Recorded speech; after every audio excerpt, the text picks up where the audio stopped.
The Mum Mumble podcast is supported by Okidoki, the award-winning baby and kids online concept store aimed at bringing organic quality, sustainability, and style to your home. And Ideal Air Purifiers that can help to make breathing clean air a daily habit. Free from fine dust particles, bacteria, and allergens, you can use it at home, at the office, everywhere basically. The Mum Mumble podcast is also supported by Boogless Project, the wavy and curly hair experts who are encouraging everyone to drop the straighteners and embrace their natural hair pattern. This online shop has everything, and I mean everything, you need to get your natural hair looking and feeling strong and healthy.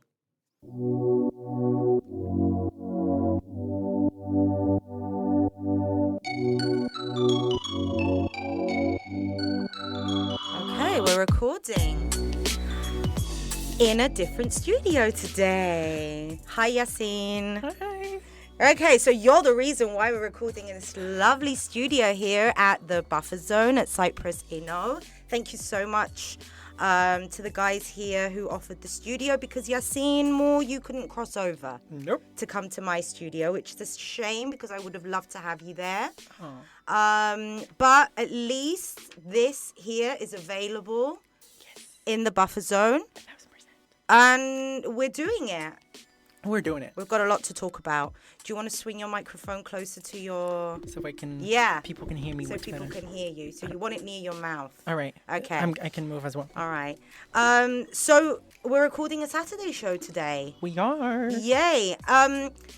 When you contacted me with the idea that you had for a podcast, I thought about it, and then I was like, this is too much precious information to be jam-packed into a 1-hour interview of who you are and what you do. I want to know that part, and we're going to start off with that part. I want you to introduce yourself, what it is that you do, and how you came to be involved with all these issues. And then we're going to go... We're going to unpack a lot today. We are. Okay, so we have peacebuilding, we have inclusion, we have divided communities, we have LGBTQIA plus rights, we have racial justice, we have racial inclusion, we have, ethnicity. Did I say racism? I think I said racism. There's a lot to unpack. I am here to be educated by you, and I feel that whoever is going to click play on this episode is doing so for the same reason. So let's get into it. Let's get into it. Let's start unpacking. Let's start unpacking. First of all, thank you so much for having me. Thank you so much for willing to have this conversation, because I'm going to talk mostly also later on in this episode about the willingness, and you're willing to do this, and I appreciate this, and you're doing a big part of just like willing to talk about this and packing this. Second of all, hi everyone. My name is Yassine. I use he, they pronouns. I was born and raised in Morocco. Born and raised. Are you okay? Yeah, I'm all right. Just not used to the studio yet, but I'm okay. Yeah. Born and raised in Morocco. I came to Cyprus. This is my 4th year, so I came here like 4 years ago, something. Yeah. Okay, so pre-pandemic. Pre-pandemic. I came here 1 week later. Everything got shut down. Oh, so it's your fault then? It's my fault. Okay, all right. Yeah. Let me know who to blame. Yeah. I came here as an electrical engineer. So I'm an electrical engineer. And then with my stay in here, I found myself in the sea of activism, LGBTQI activism. And then I found myself in the peacebuilding activism with all the conferences and training done by the United Nations in Cyprus. I found myself later recently talking about periods, the founder of Let's Talk Period Cyprus. And then most importantly, I found myself for the past 2 years talking a lot about race. Race, and race. Okay. And recently I got the honor and I got the privilege to work with a project called CanCY as an expert evaluator for their project. And my job was most specifically taking their projects and like the projects of the participants that participated and evaluate them on the fact of how socially inclusive they are and how racial justice sensitive they are. Okay. So that's what I've been doing. And besides that, I do a lot of research when it comes to racial justice. And it's safe to say that I'm a racial justice activist and advisor. Wow. Okay. So how and why did race come up for you, and why is it so important? Well, it's easy to start with a little background because I really want people to not to get deep into the topic just like that, but I want them to have a piece of me and how it started like this. It's very personal, but I think I only talked about it with my therapist and my friend, one of my friends. Okay. Well, no one's gonna hear this, so don't worry. But like I kept it like to the right moment so I can let people know that I just didn't happen to be like a racial justice activist. Yeah. I was born racist. I was raised racist. I was racist till the age of 17. Right now I'm 21. I stopped being a racist at the age of 18 when I started becoming like my own individual and I started like digging into the word by myself and by my own steps. And Okay. so when you say you were born racist, what do you mean by that? I mean by that, when I was born, it's not that my parents like or schools that I went to or something like that. We had a sit down conversation like, oh, hate black, hate this, hate that. The conversation was shaped in white is better, white is smarter, white is more intelligent. You want to hang out with white. You want to be best friend with white. Talking most specifically about white who are from the U.S. or from the EU. For me, growing up, EU was the pedestal, and when I was around people from the EU, I was like, be my bestie. Let me be your friend. Let me show you how much I know about pop culture, so you can think I'm like you. Okay. It's like even with parents or like media or something like that, it was always something of you should learn from them as much as you can. And I had never had the option of let them know about you. Let them learn from you. It was always me who should get something from them. Did you feel that your culture, your experience was being squashed in order to be replaced by the white narrative? 1,000%. Like even I went to private schools and like, for example, when people talk to me about Morocco, they know like in Cyprus, they know a lot more than I know about Morocco because culturally, I wasn't involved in the Moroccan culture. I was Frenchized, Europeanized. Like our summer vacations were not in Morocco; they were outside Morocco. Okay. Our schools, like they were very Frenchized. Our activities on the daily basis, like I grew up a swimmer, which is like a very privileged sport in Morocco. I grew up like going to the malls, going to this, going to that, like watching French movies, American movies, getting the pop culture that it's the white pop culture, but I didn't had any culture whatsoever when I was in Morocco. And then when I left Morocco and I lived in Ukraine for 6 months, and I came to Cyprus, when I met people from these countries, they were like, "Oh, Morocco, I love this and this and that." I'm like, I cannot tell you much about that. Wow. Why Cyprus? Accident. Accident? By accident. Wow. I was in Ukraine and the pandemic started and I wasn't happy with my situation in Ukraine. So I was like, okay, the pandemic started. Let's apply to like whatever countries. I applied to Cyprus. I applied to Czech Republic, I believe, and Poland. And I was like, the first one who's going to answer will be there. Obvious answer. I came to Cyprus. Wow. And by the way, I did not know about the division, or I did not know about Seriously? the buffer zone. I did not know the existence of 4 flags and multiple currencies. Like, oh man, the shock. this shock, but it's a good one. It's a good shock because it's with that shock that I started realizing that, oh, I can be oppressed too. Because in Morocco, I was not oppressed. Like I was oppressed, but not directly. Yeah. In Ukraine, I had white friends and I had a white partner. Hence, I was always protected. Because like other white people trusted me because I was with other white people. You were surrounded by privilege. 1,000%. And I never noticed that I might be oppressed like racially. I was just an oppressor in a sense. And when I came to Cyprus, I was like faced by the reality that I'm like, okay, sweetheart, you're going to be oppressed. Now you should know about racism. So not being able to cross over to this house. What's with that? Million opportunities are getting lost. So many. I mean, all the youth work, like I'm a youth activist. All my work should be in the buffer zone. Like I put that as a as a rule or something like this because I cannot cross. Right now, for example, like doing some work for Let's Talk Period Cyprus, we're working in both North and South, but I had to have, for example, a team in the South so we can like extend on the island. Yeah. So they like so we can help each other do some parts that I cannot do individually because I cannot cross.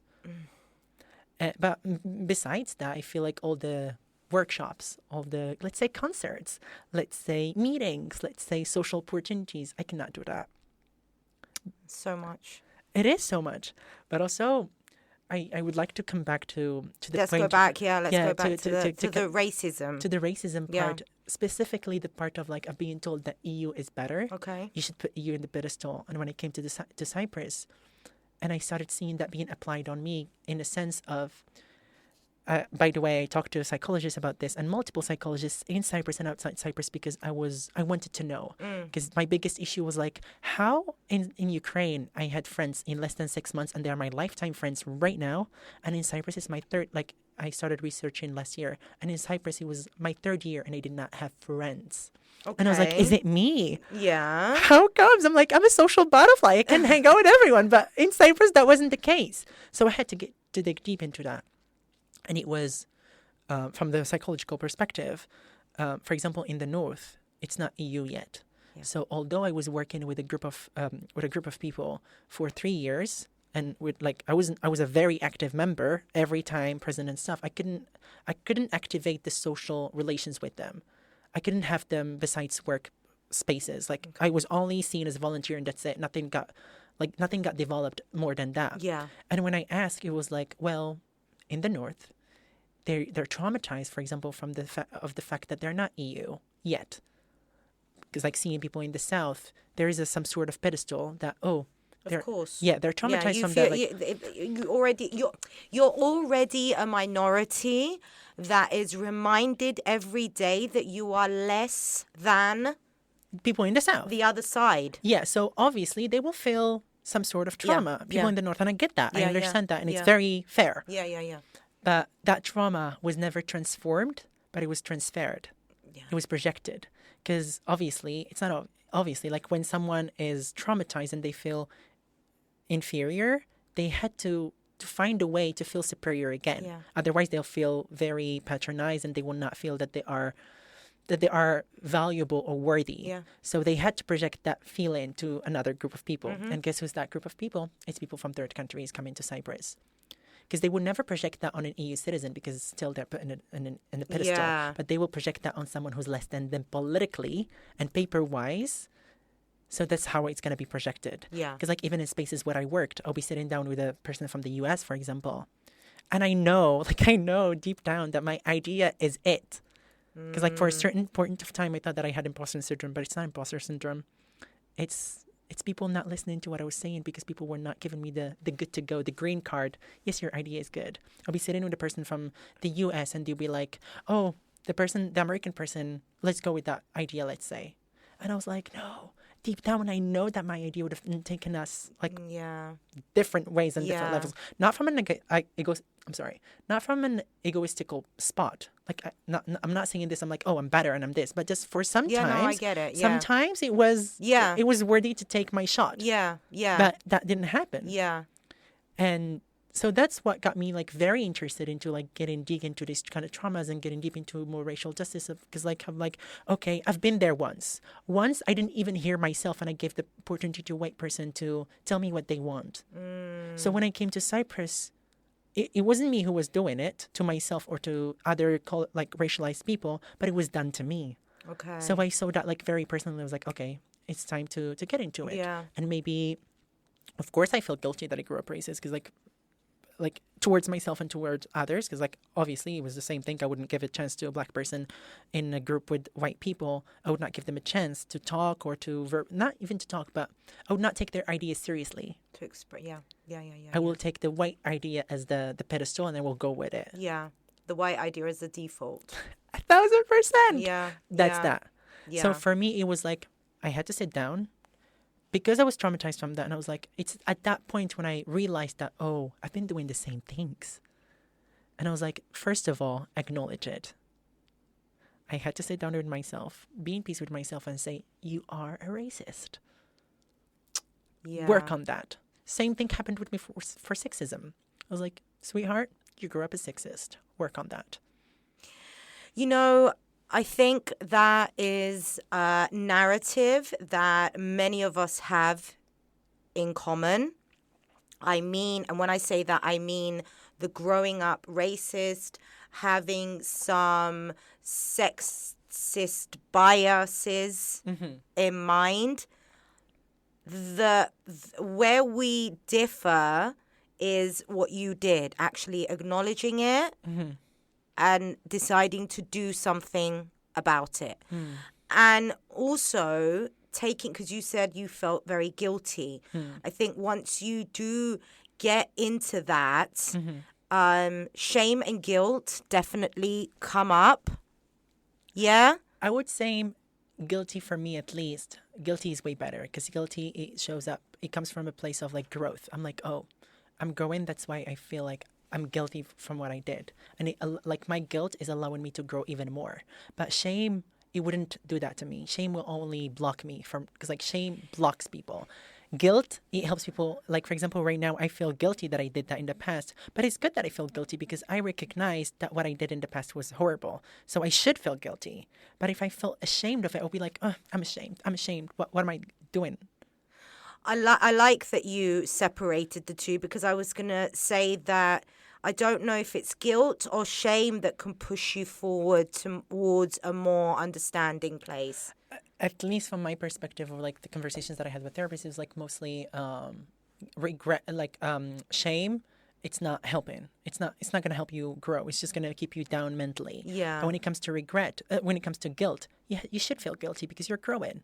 And by the way, I never went to therapy until I came to Cyprus and started talking about race. Okay. Because Did you never go to therapy because it never occurred to you? No, Was ever an option? No, I never went to therapy in a sense of going to talk about race. I went to talk about narcissistic people and stuff.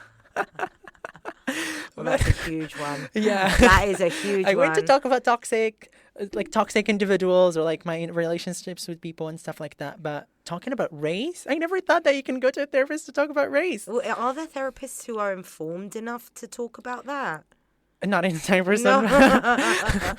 In Cyprus, I talked to psychologists who are like interested by the divided and the division and stuff like that, and they do research on that. But like just casual conversations. Yeah. By therapist, I had to go to a therapist. It was like an online therapy, and it was like I had to find someone who has a background of race because I cannot talk to a white person about race. Also with friends. I cannot talk to my friend who's white about race. Is it due to the lack of education or to the... I don't want to know. It doesn't affect me. I don't care. I've got more important things to care about. I think, for example, for friends, it might be like they might have a sit-down conversation with you and listen to you. But it goes to the empathy way. And I hate empathy, by the way. And really? I will touch on that later. You mentioned, when we were outside, you mentioned compassion and understanding. And I was about to say empathy. Yes. And then I needed to pee and I forgot. You don't like the word empathy. No, because I'm not an emotional project. I am a political existing human being. So if you sit down here and, for example, me talking to you about racism and you'd be like, I'm sorry. And that's it. I'm like, no, I don't want you to be sorry. I'm not a victim. Let's start there. Okay. I'm not a victim. I'm still here telling people like, hey, I have tools for you. And I'd be happy to help you with them. Okay. Two questions. When and where do I extend empathy then? What would you say? What would your answer be to that? Yes. And also, you mentioned victim, and I find the whole victimization debate also very fascinating. Who is the victim then? Who is the victim and who is not? All right, great. That's a good argument. We're veering off the notes part. Yeah. But yeah, okay. You know what? I'll be mentioning the victim part later on this episode. Okay. Because like for me right now, I think it's very essential to, because like we mentioned a lot of racism, ethnicity. Yeah. And I feel like it's very important for people to get the basics. Shall we move on to the second part then, or are we something that we need to finish on the first? I think the first, like the point that you mentioned about like who's the victim and who's not, maybe we can keep that for the next part, because I really want to talk about empathy, compassion, and understanding. Okay. So I wrote down your question, Okay. and we'll definitely talk about All it. right, cool. And now let's give people basics. Okay, let's go into the definitions.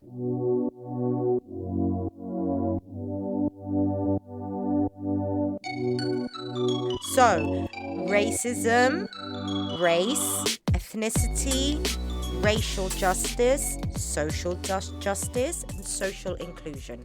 Alrighty. We'll read down the conversations to not make any mistakes. So racism is the belief that certain races are superior or inferior to other. It involves prejudice, discrimination. It manifests itself on individual attitudes, institutional form, or systemic practices. That's about racism. Racial justice is a concept of certain is a concept of certainly equitable and fair society for all regardless of race or ethnicity. That's like specific regardless of race or ethnicity. Social justice is exactly same as racial justice, but the difference is not only race. It's based on race, gender, sexuality, and many other more. Okay. Like accessibility. That's social justice. Is exactly the same thing as racial justice, but it adds on it gender, sexuality, accessibility, ... Does classism come into that as well? 1,000%. Okay. 1,000%. Like all of these conversations, you cannot take off classism. I agree. Because like classism... I agree, and I wish we were talking about that a bit more as well. I don't just mean here, I mean in general. In general. Yeah, like, yeah. You cannot have conversations, every conversation ever, you cannot have conversations without talking about race, gender, and classism. Yeah. Like these three points Just linked. should be mentioned because like they're interconnected. Yeah. Cannot talk about this without this. And Yeah. if you do, then you might not be fighting for freedom and you might not be fighting for equality. Well, you're missing an important, an integral part. 1,000%. Because like, for example, right now in here, I'm sitting down and I'm telling you that I'm privileged. Like, although I'm talking about all of these things and I do have my own oppressions, but I'm still privileged. And that's because of my class. But if I take away the class, I'll be like, oh, I'm a victim. The whole privilege thing, and I wanted to say at the beginning, and I forgot. You stick to what you're doing, and I'll just ramble on for a minute. Is that in this conversation, basically in the notes that you sent me, there was also a bit about advice to parents, and that was towards the end, and we agreed before stepping into the studio that the whole raising kids, parents, and that part will be added into the conversation as we go along. So in regards to privilege as well, I wanted to say that as a mother, talking about privilege with my 12-year-old, because the others are still quite young, 7 and 5. How do I go about talking about privilege with him? And what I wanted to say is that I've done it, and I do it at times, at occasions where it's needed. I remind my child that he is privileged. Is that a good thing or a bad thing? And sorry to use the term so loosely, good and bad. Yeah. I know there's obviously nuances to this as well. But should we be talking to our kids about privilege? Because like for example, there's no education in schools that talked about that, so I think it's on parents to take that responsibility fully, because schools are not talking about it. So I would say I was never a parent, but what I wished my parents did for me is like having a sit-down conversation saying that, hey, you are not privileged in these senses, but you are privileged in these senses. Like you can tell them, because like we're all like oppressed in a way or another. You can tell them that in this parts you are privileged, in this part you're not. You're not. So in the parts where you are privileged, how are you going to use that privilege? So the parts where I feel that my kids are privileged is gender-wise, because they're boys. Yes. Maybe like I can comment on that. For example, you can tell them that, hey, what about this situation? You are in a class, someone talked to a girl in a very demeaning way and a very patronizing way. How are you going to use your privilege as a boy?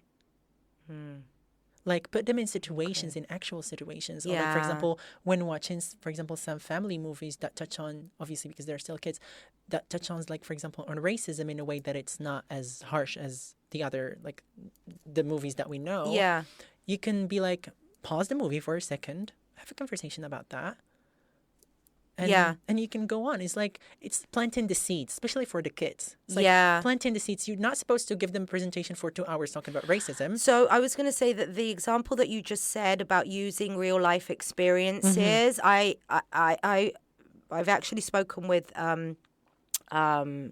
therapists as well, and they've said that that is actually one of the best ways to get the message through to kids.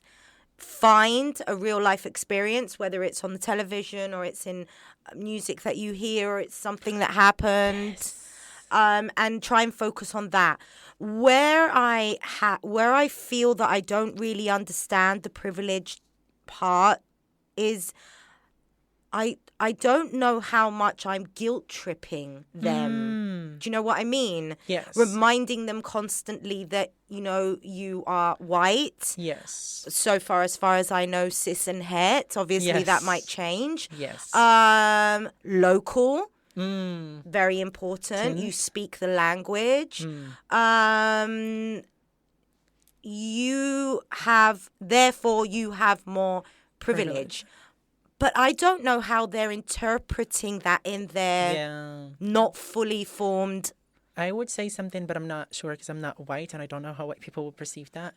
But from my perspective, know that on the other hand, or like on the end of the spectrum, there is a black kid that has been sitting down in the conversations with their parents, telling them how to fight racism in an early age, or how to deal with situations of racism. For example, a lot of movies in the US, like kids, it shows like scenes of kids right now. For example, their parents at a very young age telling them that put your hands on the table when you see a police officer. Do not move your hands and stuff like that.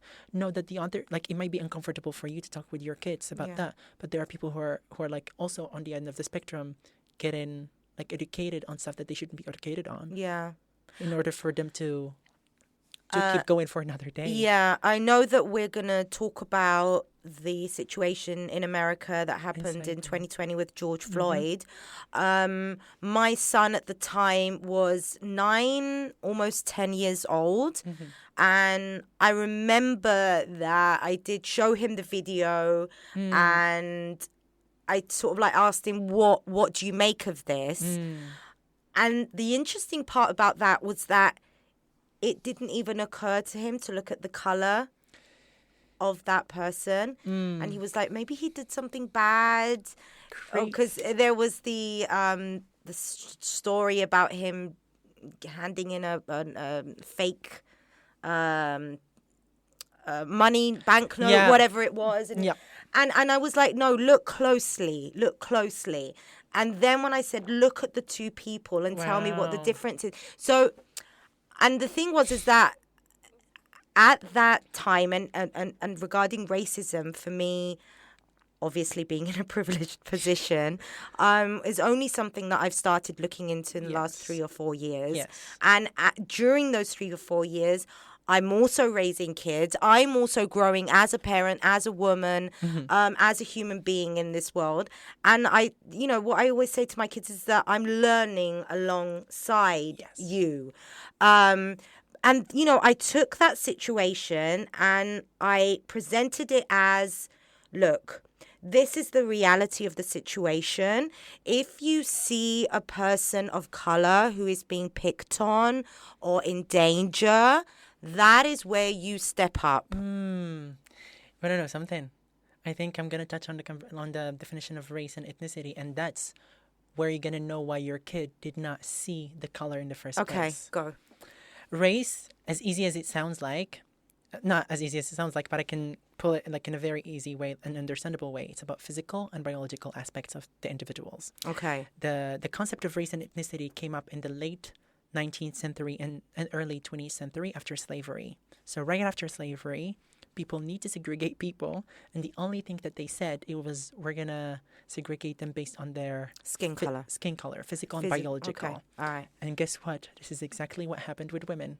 The first time when, as an example, the first time when men felt that women are threatening their existence and their power, they decided to say, well, we're more powerful because of the difference of physical and biological genes. Okay. This is exactly what's happening with trans individuals. When trans individuals are attacked by women, what is the where's the argument that it's being told? It's physical and biological. Biology again. And in the early ages, so like when these two concepts show up of like physical biology, it was concepts made and are social constructed by white cis men. Yeah. It's always white cis men, by the way. Yeah. So this is how your kid... And we're not saying it to blame anyone. We're saying it because it's just a fact. It's not white cis men of today. Well, the responsibility of white cis men of today is to unlearn that. But we're blaming, obviously, the ones who did that. Yeah. But just to mention something that, again, these are social constructs. Yeah. Your kid, probably at that age, at that certain age, when you showed him the video, he was still not knowing of this social construct. Absolutely not. Yes. It was obvious. But like 3 years or maybe even now, if you ask him, he might have that social construct implanted in his brain because of the media, because of in schools, conversations he has with his friends privately. Did I do that also though? When I sort of pointed it out. Probably. I want you to tell me that yes, I did it. Yeah, because you did. Yeah. But guess what? I myself know it's a social construct. For example, if you ask me in general, I'll be like, I believe that there's only one human race, which is the human race. Yeah. There's nothing such as black. There's nothing such as biracial. Exactly. There's human race. And there is an educator and a researcher called something like that. Elliot Jane. Yeah. She's a white cis woman who's talking about this, saying that there's nothing such as biracial. It's just the colonizers and people in the U.S. after the slavery, they decided to do this, to set this segregation, and we're all still identifying with that. We're all still doing it. Myself as well. Yeah. Like I cannot tell someone in the street, like if they ask me what race are you, I'm like, I'm from the human race. They're not gonna get it. So I have to be in that box just so they can get it. So my feeling and obviously my bias as well came from the fact that no, the world is not a perfect place. 1,000%. No, we are not all treated and respected in the same way, and you need to acknowledge this. Yes. But at some point, if you didn't tell him that, he would have learned it, because this is a word-wide concept, like a word-wide manipulation, let's say. Everyone knows that. It's like the gender binary. Everyone knows that there is a boy and a girl. Is that even correct? Who said that? It's like men did it. Like the human made came with this social construct definitions. Yeah. Like, to be a man, you should do this. To be a woman, you should do this. And this is like man-made. I mean, when you step back and you look at this system, it's an attempt to organize. Yeah? And it's boxes. Boxes that were made in the 19th century and 20th century, and we're still following them. Because like for example, for me, somehow I don't blame the people from the 19th century and 20th century, because at least they came up with something. What did we came up with? Yeah. We're still stuck there. We're still trying to detach and learn something instead of coming up with something. It's like, hey, these are the new rules. These are the new rules to organize each other. If it's about organization. Yeah. But it's not that. It's like we're just like following. Like even with ethnicity, let's say, like as a quick definition, it's like the ethical and cultural identity, like the identity heritage that you're taking from your ancestors and grandmas and grandpas and stuff like that, and from the country. But like, who said that this food is for this country? Who said that this food is for this country? Who said that this dress is for this country? Like, if you go to some comments in different countries, for example, they'll be like fighting for a piece of dress. This is my country's piece of dress. This is your country's piece of dress. And I'm like, well, let's make it everyone's country's piece of dress. And let's all enjoy wearing that dress, regardless of whose dress is this. And that brings people to fighting with each other just because, let's say, a piece of dress, or if falafel are Mediterranean, or like, just an example, I'm like, okay, enjoy the food. Why do you want to have a label on it? Well, you know what I just thought of, though, when you said that? Let everyone wear this dress, let everyone, maybe does that apply also to... Basically, what I'm thinking about is cultural appropriation. Yeah, I see. Where do you stand on cultural appropriation? Well, first of all, like, for example, talking about black and white, it's not only race. There's also an ethnicity called black and white. It's not called, but the ethnicity itself, black and white. And, for example, I might be black, but I grew up, for example, in a white family. That will make me black racially. And, like, ethnicity-wise, I'll be white because that's the culture I got. Okay. And there is a lot of episodes on Red Table Talk, if you want to check that, for example, they bring up family that, for example, they have a kid that is black, and the family is white, or vice versa. And they talk about how the race and ethnicity can be separated on that point. Interesting. So, for example, if a black person or like a white person who was adopted by a black family, Yeah. and they talk, let's say the black slang or something like this, Yeah. or they eat the black, like the African food, or, Yeah. or like stuff like that, is that cultural appropriation? And how would you know? By just looking at that person walking, Yeah, because like, for example, crossing the street. 1,000%, like you might misjudge that. Yeah. So what I'm saying is like, let go of the ethnicity Okay. boxes, let go of the races, because you never know. It's like Okay. when you see Interesting. a non-binary person in the street, you keep questioning, are they men? Are they women? My Are God, they this? Yassine. And, It's so true. And I'm like, it's same. It's like, how would you know if you don't ask people? You can only know if you ask people. But also, with the whole non-binary, and it's interesting because that is your first thought. Is that a male or a female? Yes. And then the second thought, having done all this work, having spoken to all these people, for me, having learned and unlearned all these things, is that why does it fucking matter?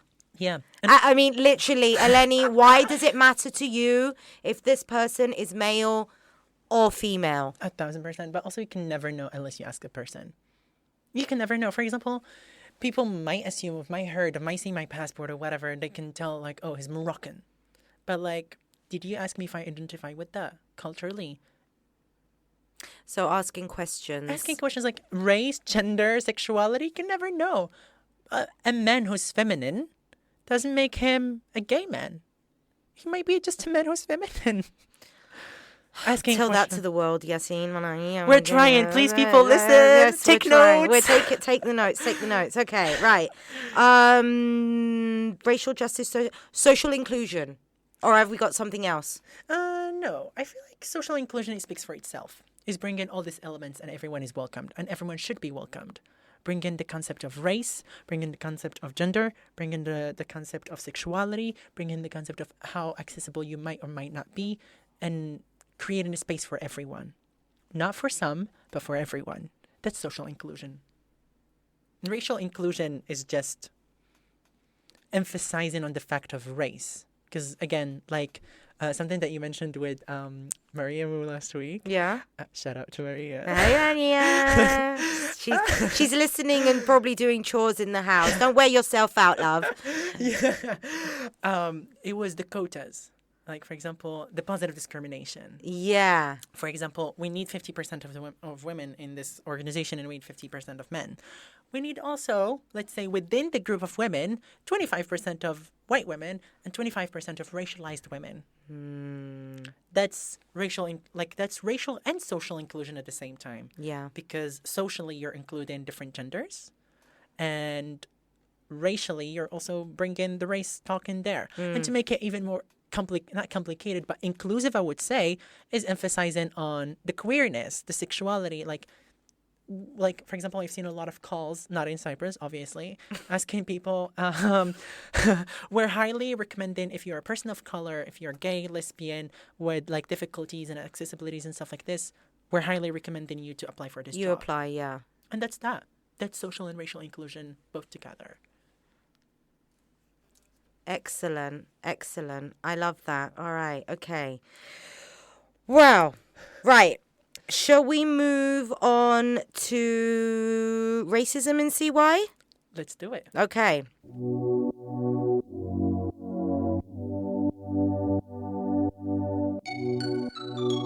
So, are Cypriots racist? What do you think? Do you identify as a Cypriot? Oh man, that's such a difficult question.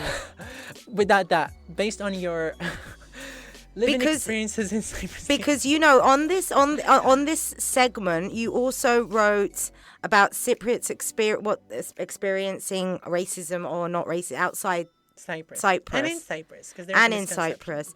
I mean, obviously what I experienced growing up in being born and raised in the UK, as a person who had a funny name and I, wasn't blonde, wasn't blue-eyed.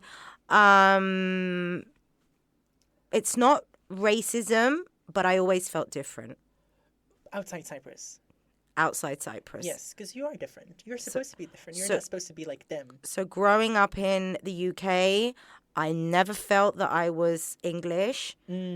But then again, when I came to Cyprus, I didn't feel Cypriot. Wow. And on both on both sides of this spectrum, it wasn't necessarily something that I was doing or my family was doing. It was the messaging that I was getting. That's that. Because like I heard a lot of people from like who are Cypriots, who identify as Cypriots, and who are from the diaspora. Diaspora? Is it? Yeah. I don't know how to pronounce Diaspora, that. yeah. Diaspora. Diaspora. Diaspora. Yeah. There you go. Wow. Because like, yeah, I will was surprise good. you. I will Yeah. surprise you. And you sound great. And it was, and they're always like, oh, I care about Cyprus and stuff like this, but I don't feel welcomed in the talk. Oh. You know, it feels like that. But also, for example, you get to decide that for yourself. Let's say, and this is how I'm seeing it. Yeah. Because, for example, if I don't identify with something, I don't identify with something. Like, why would someone push me to identify with that? For example, right now, if I say, as an example, I'm a woman, would anyone take that away from me? No. No. Because I decide for myself with what I want to identify. You have power over that. Yeah. You have. I know that I definitely don't identify as Christian Orthodox. That I know, which is a huge part of the identity of Greek Cypriots. Yes. But by the way, you just mentioned something that I might be problematic, so I have to comment on it. What? It's not that When you said I might be a woman. Yes, it's not that I'm patronizing or deeming the experience of trans individuals. Yeah. But it was just an example. Yeah. Who might be a reality one day, like who knows? Yeah. But just for like sure. just want to clarify that wasn't said of like, oh, it's easy to be a woman. No, Yeah. it's not. Yeah. Oh God. So I know what you mean. I just wanted to Yeah, I know clarify what you that. mean, and I Yes. think people understand what you mean. Thank you, people. Okay, so yeah, racism in Cyprus. Let's get into something like bigger, and then I can start going deeper into Cyprus. And the bigger thing is the U.S. and EU. The racism in both like parts. The racism in the U.S. is shaped by the legacy of slavery, which is very different than the racism in EU because it's shaped by the colonial era and by the immigration and xenophobia. Okay. That's the difference. Yeah. And when it comes to the real life work, the U.S. has more. Oh, sorry, I'm interrupting you, but yeah, that's interesting. I wouldn't say that. Would you say that? Is it xenophobia? Yes. Xenophobia exists in America. It might exist, but not probably for Black African Americans because there are Americans. But in Cyprus, when you are like in Cyprus or EU in general, when you come from another country, you are the other. Because like for example, Xenos. yes, because like, also in a way, how can I say it? Yeah, it feels like it comes to the history part most of the Because often. for me, I was going to say that I definitely get a sense of xenophobia in Cyprus, 1,000%. and I don't get that In the U.S. in the US. And I'm trying even to think to like places in the EU where I've traveled. Obviously, I wouldn't know because I'm not part of the culture, but I don't know if it exists to the point that it. In the U.S. it exists. It probably exists with our communities that are not even like Black Americans. They exist with the Latinas, with like and all of the U.S. immigrants. But it's not as problematic as racism itself. Okay. Because like also like you cannot, for example, exclude that term from racism. I was going to say, so is there a difference between these two? I feel like they're interconnected, yeah. and you cannot take them away from each other. Yeah. They're meant to be each other. Yeah. Okay. All right. But also touching on a little bit of history, because like for example for the U.S. like and talking about slavery, it was there, and like for example it wasn't like the U.S. going and colonizing like African countries or stuff like that. Like Africans were in the U.S. like Black African Americans were in the U.S. But in the EU and like the people from Africa, let's say, because like I grew up in Africa and I grew up with that narrative, is that when there is colonial history, we don't see them as oppressors, but we see them as saviors. They want to save the country. That's white saviorism, isn't it? Literally. There you go. See, my Greek is going out. Amazing. Very impressed. Hugely impressed. So that's that. For example, a lot of, let's say, because I noticed this in Cyprus, and here's a quick example. When a Black American is in Cyprus, they don't see Cyprus as like, wahoo. It's like, okay, it's a beautiful country. I'm experiencing my volunteer year, and then I'm going to go to my country, to the US.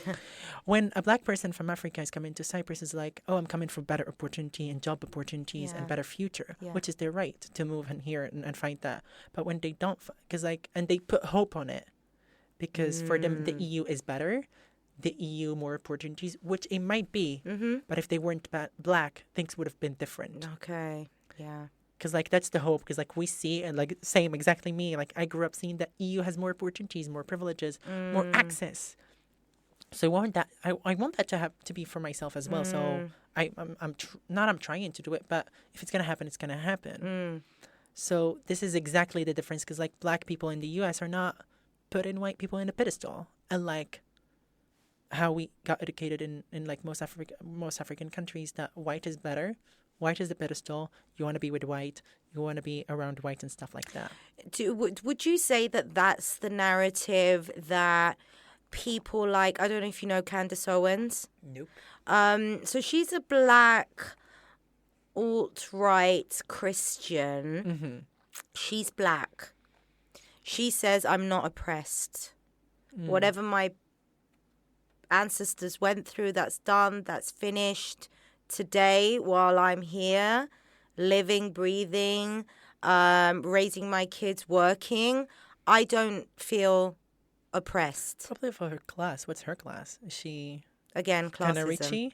Let's bring this in. Because like, yeah, you can't tell me that Kanye West, for example, is oppressed with all the money that he got. Yeah, that's also another thing. But there are, I mean, even in the UK recently, I discovered. Not recently, actually, about 2-3 years ago, Africa Brooke, who is from Zimbabwe. Yep. She was born there. She moved to the UK when she was about 10 or something. And again, along the same lines, yes, I'm Black, but no, I'm not oppressed. And I do not want you feeling sorry for me. And I don't share many of the experiences that people who look like me have. Wow. I mean, again, because like, again, for example, if you're a racialized person, you might be a Black person. You doesn't have to be like always like oppressed. You might be privileged because of your class, for example. So, for example, I am a racialized person. I have a privilege. I am oppressed, but I'm still like using. Like, I know that a lot of people are going through worse than what I go through, but still, it does not take away from my experience as well. Okay. All right. But because, like, in some spots or in some situations, my privilege will not stand up for me. A lot of things won't support me or protect me, so I will be very oppressed. But probably with the people that you mentioned, probably their class or their situation. Well, obviously they have a platform. They have thousands and thousands of followers. So, the level is... It's different. Like Beyonce. Yeah. Is Beyonce oppressed? Probably in the comment. But does she even check her comment? Does she even, like, on her social media? Probably not. So she's living her best life. And she will not say that she experienced the same thing that a refugee in Cyprus is experiencing, let's say. I got the whole class and privilege as far as race is concerned came up a lot after the Will Smith slap at the Oscars. Yes. So do you kind of remember what was going on online when that happened? Yeah. How did you feel about it? Honestly, there are two sides of the story. I mean, you can't take privilege and use it for slap. But you can't take it out of the equation of what happened. 1,000%. I mean, like, first of all, they are in the most luxurious venue on earth, the Oscars. Hello. So whatever happened there, it's all about, like, privilege. It's privilege. It's not about, I mean, and I think I've said this before on another podcast, that I think a lot of people saw that and went like, whoa, that's not okay. Yeah. And then there was a lot... there were many narratives from Black influencers who were saying this is a Black thing. 1,000%. Don't come in and start, I wanted to whitewashing it. I wanted to touch on that as well. Okay. Because I did it again. My notebook down again. Okay, go. Yeah. Because I am not black and I am not aware of the black culture that much. I cannot talk on that. But I can know, and I know because I've seen that in some episodes of Red Table Talk, which is hosted by Will Smith. Jada Pinkett Smith. Did you ever touch on it on the Red Table Talk? I don't think she did she? Not yet. Not Okay. yet, but they are willing and they really want to do so. She said that on a statement on Facebook. Okay. But based on that, for example, there is something such as the black culture. And for example, a black man trying to protect his wife next to another black man is a thing. It's a black thing culture that I don't think I have a say in on because I don't know much about. But it can be both. Yeah, I think that's what a lot of the black influencers on social media were trying to say. You don't get it, so just leave it alone. 1,000%. 1,000%. But yeah, it's different. It is. It is. Yeah. And you know, it's okay to pause and think, or to say, okay, this isn't. I mean, everyone knows that what just happened is not okay. 1,000%. Let's just say that and leave everything else Behind. It's a them problem, and they will fix it by themselves. Like, why the public opinion thinks that they have to have a public opinion on that. Yeah, I would say. I was wondering if I could also ask you, since we did mention Jada Pinkett Smith, the whole Queen Cleopatra being black. Okay. If you say I don't have the energy, the bandwidth, it's fine. We don't It's have like, to. I don't know much about Queen Cleopatra stuff. Well, but yeah. like I've read that a lot of people were like, "Oh, she was Greek, right?" And she was like white, and like they got offended that she's now black in the movie. Well, what about Ariel? Ariel was someone white. could say, Yassine, that Ariel is not a real historical figure. But look what happened there. But like, who knows if Cleopatra was real or not, or like just a fun fiction Wattpad book? I'm sorry, I'm not trying to cancel Miss Cleopatra, but just saying. Oh God! It's just, by the way, it's just a movie, y'all. You don't have to. It was actually. I thought it was a TV show that was dramatized, Okay. and I was like, so what if they've made her black? Okay. But then they said that it was a documentary. All right. And then they changed it, and it's a docu-series. What about this then? Why is Jesus white in all the movies, and Jesus in like Jesus? Not only is he white, he's almost always hot as well. Yeah, was Jesus hot? Time will tell. We will know later. But was Jesus white? I doubt that. Yeah. I doubt that. And that's that. Like, people are offended because Cleopatra became black. What about Jesus becoming white?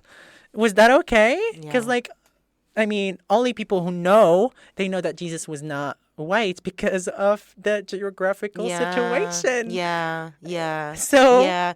And also, I feel that can't we sort of like see this as an art form, as an expression? Really? I mean, why do we have to take everything just literally? I mean, yeah. It's whitewashing. I did say that. Yeah, I think that's what we're looking at, whitewashing. Yeah, okay. Begin. Sorry for interrupting you for the millionth I love this. time. I love this. We're like, chill. We're chill. Yeah. So, yeah, that's about the US and EU, by the way. Okay. And going a little bit specific on just like a little like more differences, just one last difference I would say is, for example, black people in the US, there's like a little bit of more awareness and like, we're like, we are an acknowledgement, by the way. Okay. Yeah. It's like black or non-black in the US, they know that racism is there. Does in Cyprus, and it costs lives, as we can see, unfortunately. In Cyprus, people are in the denial that racism is here. In the EU, I don't know, but specifically in Cyprus, people are in denial. Is it denial, or is it something that's new to a lot of people? Denial and protection of the identity. Because who wants to be called racist? Like, who wants to hear Cyprus is a racist country? No one wants that for their country. So people are protecting that by saying Cyprus is not racist and Cyprus is very welcoming. By the way, I have an example with that. I had never felt welcomed once in Cyprus. You take that. And I met people who were writing books about how Cyprus and Cypriots are welcoming.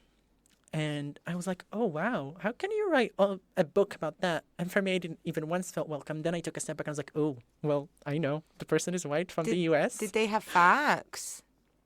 Did they have data to support this? No, they were like more of a It's just a personal experience. philosophical- Like it's like a blog, but it's like mostly like in a bookish way. I don't know how that person, but like I met that person in Turkey, and he was like, "Oh, you're from Cyprus. I love that. I'm writing a book about it and how welcoming the culture is and stuff like that." And I was like, "Well, yeah, because you're white, you're from the U.S. Obviously, you're gonna feel welcomed. Obviously, you're gonna feel that because like." A personal experience of like I'll be going and like I'm seeing like people from my previous organization or like from groups I worked with, when there is an additional member or like someone who's just a volunteer who's just popping up who's new to the island, who's not a local and is from a privileged country. So You don't have roots here. you don't have roots The here. word roots is very, very... You don't have yeah, roots. yeah. That's the word, and you don't have roots in third world countries. Like you are from the U.S., Australia, Canada, like the whitish ones. Yeah. They will take them with all their hands. Oh, do you want me to take you to Carpas? Do you want me to show you this? You want me to show you this? I can take you on a tour. I can do you that. And I'm like, well, no one had ever done that to me or said that to me. Like, Yeah. even just by lying to tell me like, let me take you for an adventure in Cyprus and get you and like not involved, but get you out there and see and like share with you my culture. It's interesting that you brought this up now because, yes, Cyprus overall is known as being very welcoming. Morocco as well. Yeah. So, our doors are literally open. Food is on the table. Gopgaste, come. What's mine is yours.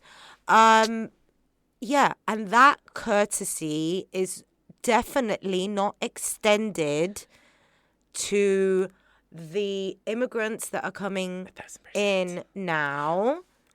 It doesn't matter if you are literally a woman with a child and a pregnant belly, Yeah. and it's clear that you do not have a piece of bread to eat. All of a sudden, that welcoming that we are so well known for culturally stops. And by the way, And not only does it stop, Yassine, it turns nasty. What are you doing here? You don't belong here. You're robbing us. You're raping us. It's everywhere. one person went to jail for robbing a piece of bread in a supermarket in the north, by the way. Who? Yes. I think it was in 2021. A person went to jail and probably got even deported because I didn't follow the case. But they went to jail because, at least for 3 months, because they robbed a piece of bread. So how welcoming is this country? Because this narrative is in North and South. Like Cyprus is welcoming North and South. And I'm like, are you welcoming when a person needed a piece of bread? A piece of bread. Because like also when I mentioned Morocco, I grew up saying that, Morocco is very welcoming. But then I had a conversation with my mom this week and I was like, we were never welcoming. You were only welcoming our cousins who reside in Belgium, but you never treated them the same way you treated the cousins who were living in Morocco. So I'm like, how welcoming are we if it's based on the ethnicity or like the... As long as you look like me, as long as you sound like me, and as long as you come from... a more developed, let's say, or like higher status than me. 1,000%. Yeah. So how welcoming are we? Like, what is the welcoming measure? Because like for me, Cyprus was never welcoming. I never felt welcomed, not even once. That's so interesting. And also seeing someone going to jail for a piece of bread. And the other day my 7-year-old said, Mom, they have those clothes banks where they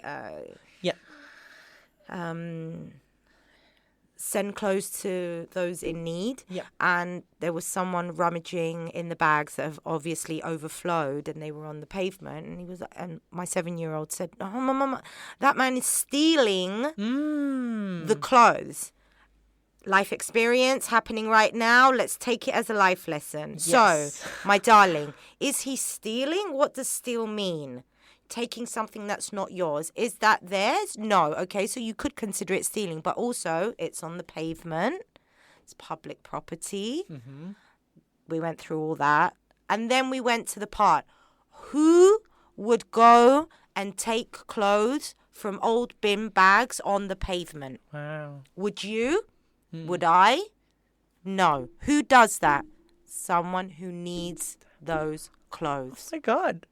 Go ahead, mommy. It's as simple as that. And I wonder sometimes, if the xenophobes and the racists in Cyprus can literally extend their mindset to that point, and if so, if it does happen, why doesn't it linger there? Why doesn't it allow you to acknowledge that this person is not a bad person? This person is someone who is fighting to survive. We can definitely get into that, like why people are still narrow-minded with that, and we can get into that in the next segments that we'll be covering. Why, and I would always say trauma, and we can definitely touch on that after. All right. Should we move on?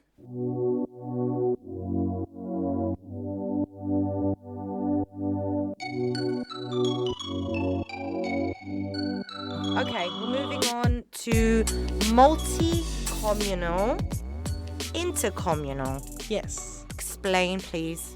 Elaborate. Yes, well... And also in the context of bi-communal. Yeah. 1,000%. Yeah. Talking about racism and all of that, a lot of people and by the way, I'm still researching on this. Okay. But like, you tell me what you think. Okay. Because like, obviously between Turkish-speaking Cypriots and Greek-speaking Cypriots, a lot of people are claiming that there is racism in there. But is it racism when both of them are from the same race and same ethnicity? Probably not. Because they have shared culture. The only thing that it's not shared is religion. But it's not a big part of the conversation. I agree. It's a discrimination. Indeed, it's discrimination. Indeed, it's prejudice resulting from the traumatizing experiences that these two communities and other communities went through back in the days. Yeah. But it's not racism. Because racism should be about race and ethnicity. Okay. And in Cyprus, it's not about that. Okay. So what is it? It's just prejudice and discrimination. For example, women like being subjected to prejudice and discrimination. That's not sexist. That's not racism. That's sexism. Yes. Okay. So it's not everything that has discrimination and prejudice. We call it racism. Okay. Racism should be about race and ethnicity. Okay. All right. So that's that. Okay. But the beautiful part, like even no matter what we're going to word it, like either racism or prejudice and discrimination, because like I went to a lot of events where people will like say racism in Cyprus, and then when I go, it's only about Turkish-speaking Cypriots and Greek-speaking Cypriots. When I'm like, there is more than this. Yeah. But there is work that is being done, and mostly the work that is being done, it's not marketed but promoted as bi-communal work, intercommunal work, or multi-communal work.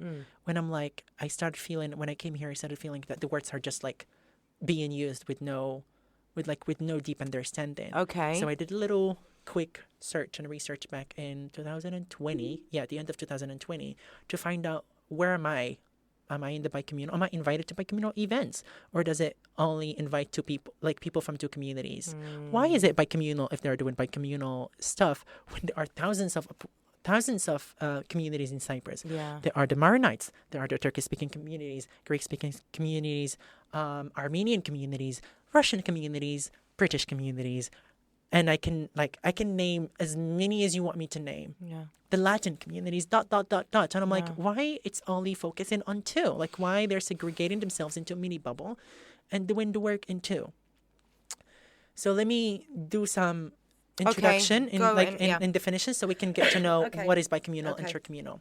Intercommunal communities are communities which there is a deep understanding, or where there is a deep understanding and respect of all communities. Intercommunal communication focuses on the mutual exchange of ideas and cultural norms and development of deep relationships. In intercommunal communities, no one is left unchanged because everyone learns from each other and grow together. Intercommunal is so beautiful. Yeah. Multi-communal refers to a society that contains civil or cultural ethnic group. People live alongside one another, but each culture groups does not necessarily have inter-engagement. So multi-communal, it's very wrong to be used in Cyprus because it refers to communities who are living with each other, but they're not communicating. Yes, it's just multiple communities out there, and that's it. As an example, a multi-communal neighborhood or neighbors, they might frequent the same ethnic market, but they do not exchange conversation, nor knowledge, nor norms. They might exchange the same ethnical, cultural stuff, but not deep relationships and growth. It's like intercommunal is always growth and deep communication and just living with Okay. each other. You can guess what is bi-communal. It's everything that I said about intercommunal, but it's only two communities, which is exactly what's happening in Cyprus. Do you feel that you understand why there is a focus on bi-communal? I understand, I validate, but I don't think it's right. Here's why. Because, which we're going to get to a lot more deeper Because right now. I was going to say that I feel that that is First step. a brilliant starting point. 1,000%. And I think that if that barrier is somehow broken down, which you could ask me now, are you hopeful? I am, but I don't know if that's just fantasy thinking. But I acknowledge that if that major barrier is broken down, I don't know if this is wishful thinking, but I feel that the rest will come a lot easier. That's my thought. Let's get into it. Let's get into it. Why is it bi-communal? By the way, when I start having this conversation, people quiz me how much I know about history. Do I know what happened in the 70s? Do I know what happened in 2004? Do I know this? Do I know that? Do I know this? I'm like, well, I know. I'm assuming that if you start discussing this, then you do know. I mean, yeah. But also, does even the locals know? But I was going to say, if someone is going to say, have you experienced it? Has your family experienced? Well, no, but my family didn't experience it. You know, my yaya and bapu left before 1974. And my parents weren't even here. They weren't even born on this island. I'm allowed to do it. You're not. Literally. Okay, we're going to touch on that when it comes to, we can jump literally to the Peacebuilding and then we can go back to the social inclusion. Okay, all right. Because, for me, for example, when the talk is about bi-communal, it's always Turkish-speaking communities and Greek-speaking communities. But what about the Maronites and the Armenian communities who were here since forever? When the division happened and when things were written and everything was decided to be divided and that's it, Maronites and Armenian communities were pushed and asked to identify with one of the communities, right?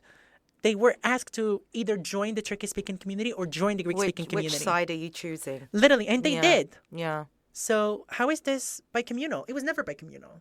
You oppressed two communities to let go of one of their biggest identity threats so they can join one box. So for you can do the bi-communal, let's say, talks, and because those communities were minorities as well. Yeah.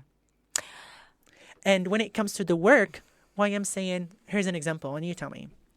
If you're hungry and at the same time thirsty, my therapist will be so proud of this example. If you're hungry and at the same time thirsty, if I give you a bowl of ramen, spicy, very salty, seafood ramen, sorry for my fellow vegans, and you eat that with no water, with no drinks, you're going to fix your hunger. You're not going to be hungry anymore. But how thirsty will you be?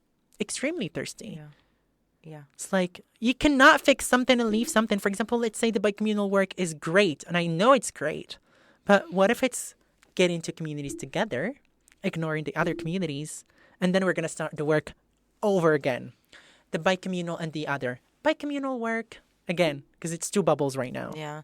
Well, it's also, keep in mind that I think that we're falling into the trap because it's also highly politicized.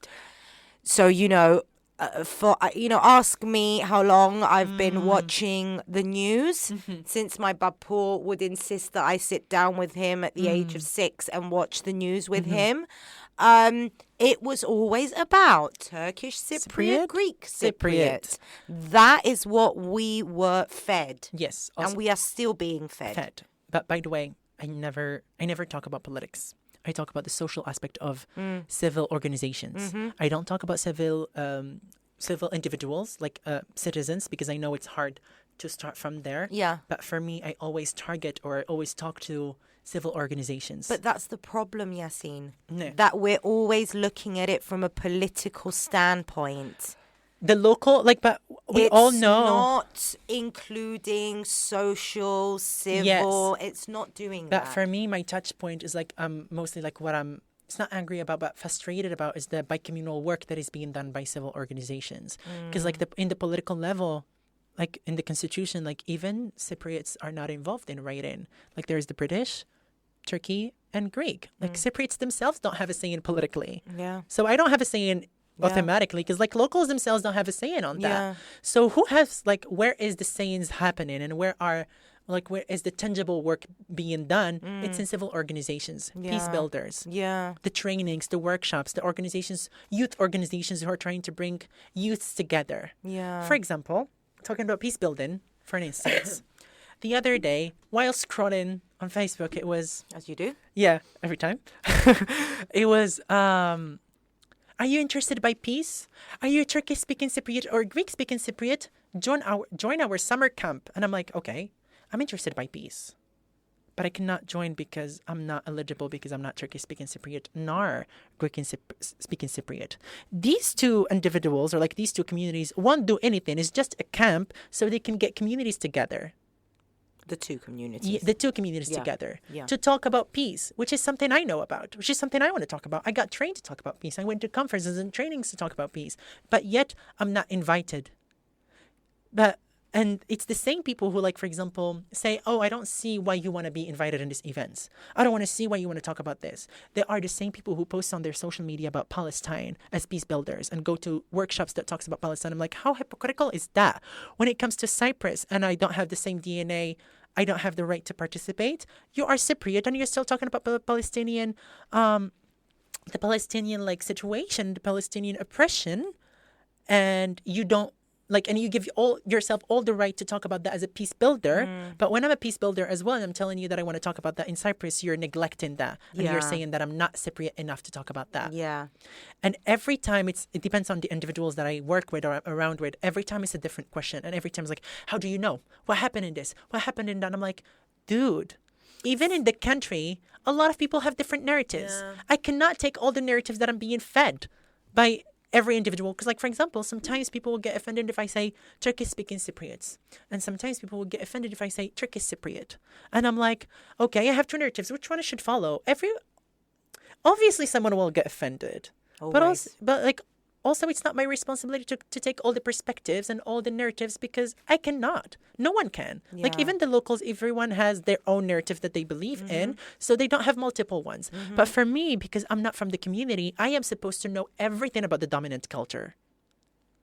Everything, with the dates, with the names, with who wrote the Constitution, what happened in this date and this date and this date. And I'm like, well, I'm not talking about that. I'm talking about the work that organizations are doing, youth organizations are doing. You don't have the power cloak that we all wear so proudly, being a Cypriot. Part of this. Just to talk about peace, for example. Like how peace is related to my DNA. Make that make sense. But also when it comes to this division, unfortunately, which it's sad and stuff. But like the other day I went to watch the documentary. Okay. And it was about the division. Okay. All the documentaries talk about the division as of today, as of the present. Okay. And they go and they interview Cypriots. And I'm like, well, right now, as of today, I live in Cyprus. Whatever is going to happen to Cypriots will affect me as well. Peace or not. Financial situation or not. I am here. And many other people are here as well, and they'll be affected. So it's very narrow-minded to go and take a mic and ask, what do you think about peace in Cyprus? As if the peace won't affect my peace. Yeah. As if chaos won't affect my chaos. Yeah. Yeah. And, for example, when they go and they talk about, oh, we're sad about obviously, I evaluate that, about the checkpoints, let's say. We need more checkpoints and stuff like that, and I get that. And also, in the first place, checkpoints shouldn't be there. I was going to say, I think the idea is to get rid of them, not to... Get rid of them, but like the other day, it was like a post about like they meant in more checkpoints, and I'm like, for example, when I watched that documentary, I got, it's not I got emotional, but it's sad that they couldn't cross before 2004. Yeah. And I'm like, well, they're not seeing that it's sad for me not to cross in 2023. How on earth... I saw that it's sad that they cannot cross before 2004. Yeah. And as of today, no one cares if I can cross or not. Yeah. Well, both of us crossing, like I know that you're crossing with a passport, but at least you have an option. Yeah. I don't have that. I'm still living in 2003 in Cyprus. You're living in 2023 in Cyprus. I'm living Yeah. in 2000 and you're living in 2023. I'm living in 2020 and three. And And three. three. And no one is talking about that because it's about, because again, what I mentioned about trauma, and we can now get into that. I was going to say, let's... Yeah, it's the trauma because it's exactly what, for example, when it's your narrative, you are very protective of that. And I know Cypriots are traumatized and I validate that. But what I'm saying is like, your trauma is valid and so is mine. Yeah. And so is mine. Yeah. It's like, that's exactly what happened with, what's happening with feminists and womanists.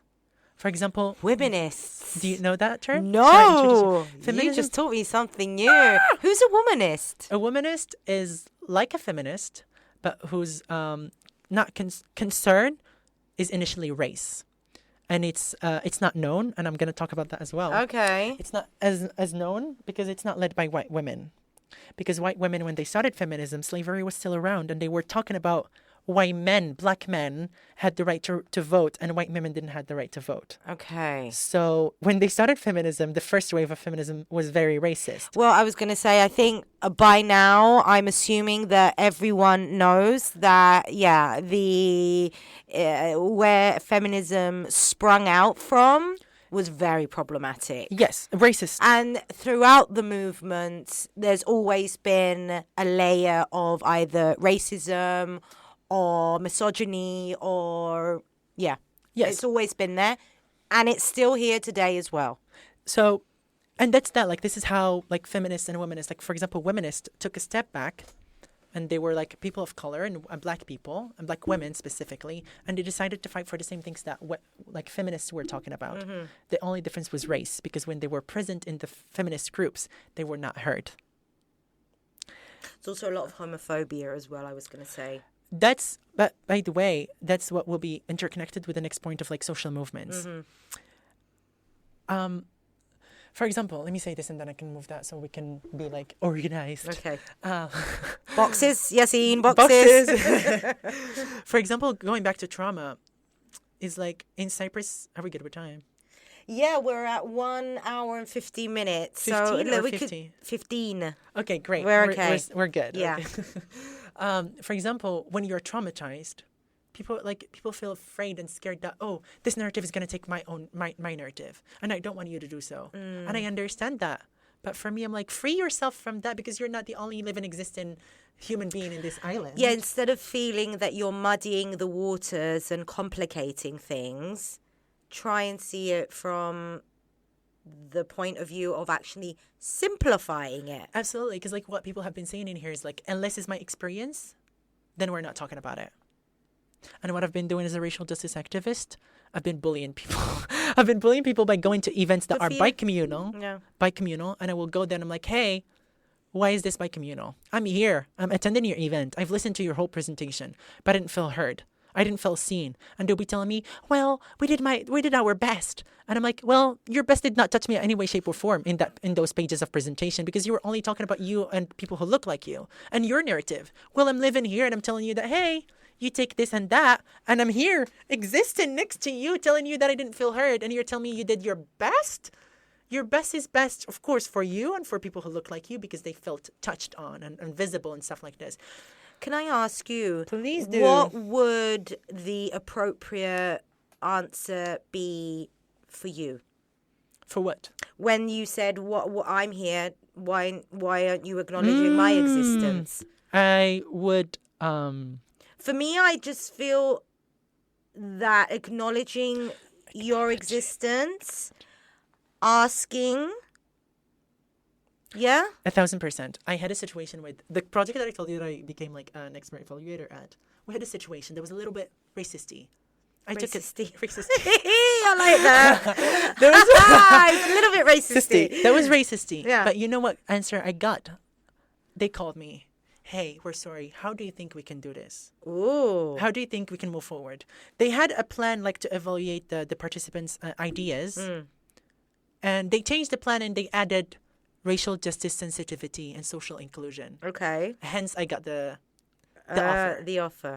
And I'm like, that's about that. It's all not about me. I'm not asking people to like recruit me or something. Yeah, no, and neither are you a representative of the other communities on this island. Thank you.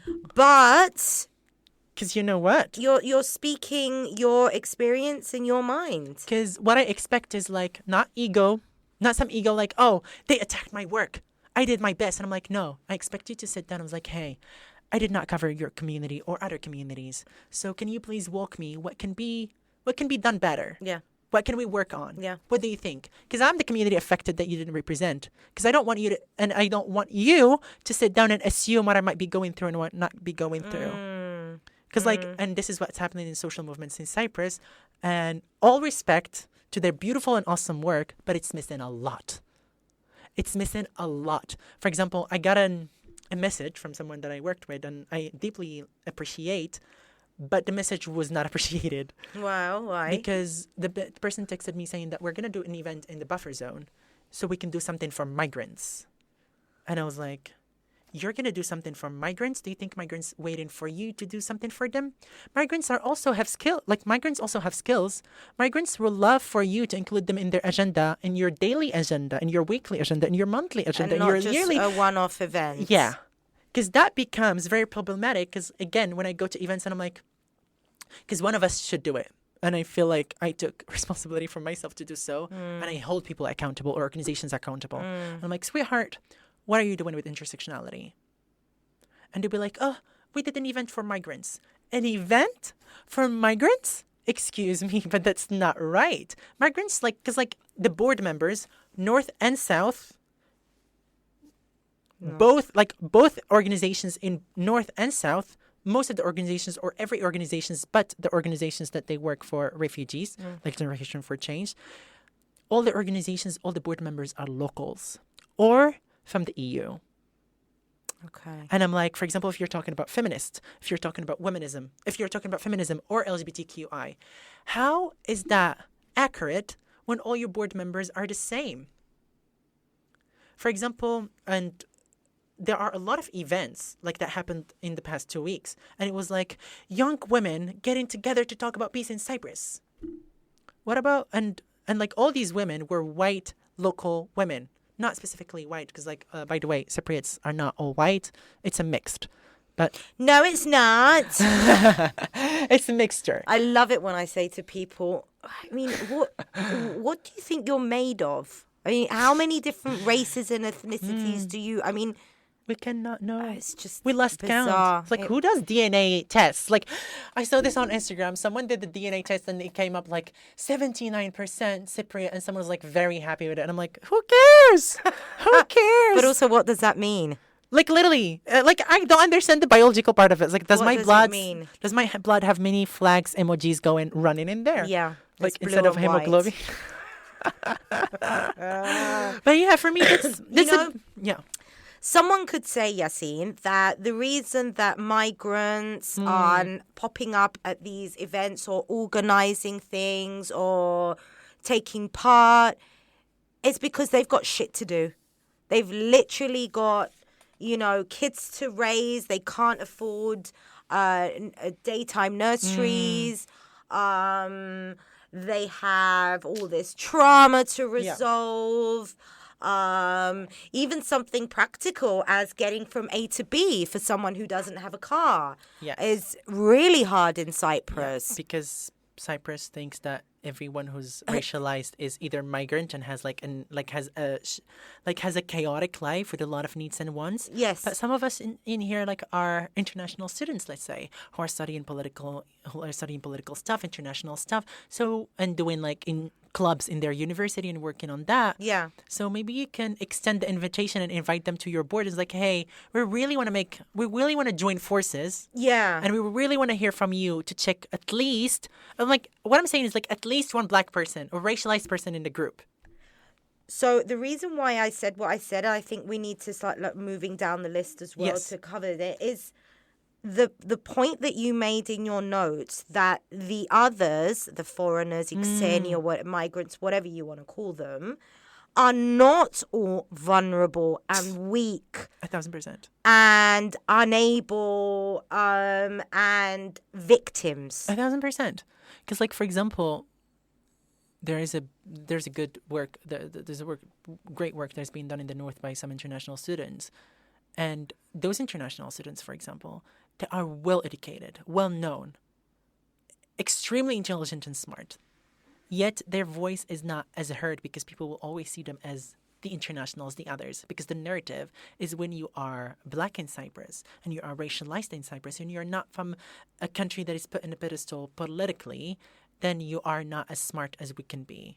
And that gave me, for example, myself personally, a lot of hard time that I had to double work. Prove. Yeah, not to prove, but just to say, fuck off, mate. See my smartness, see my work, and stop seeing who you think I might be. See me from my lenses and not from yours. Because my lenses are wide, open, and can bring so much change to Cyprus. Because people in Cyprus think that they are the only ones who can bring change to Cyprus. And I'm like, sweetheart, I'm a peace builder.